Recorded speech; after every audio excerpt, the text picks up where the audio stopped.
Noong mga kabady, tumating na lang yung order natin sa TikTok mga kabady. Dahil hacker mga kabady. Kaya mga kabady, samahan niyo ako i-install natin siya. At yan, madali lamang ito mga kabady. At ito ang gamit natin. Yan yung gamit natin mga kabady. Alin nga pala yung gagamitin natin mga kabady para tanggalin yun. Dalawang bolt naman yung tatanggalin natin dyan mga kabady. Ayan yung isa mga kabady. Tatanggalin na natin yan mga kabady. Ayan mga kabady, natanggal na nga natin.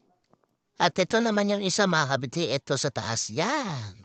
Alin lang din po yung gagamitin natin mga kabady.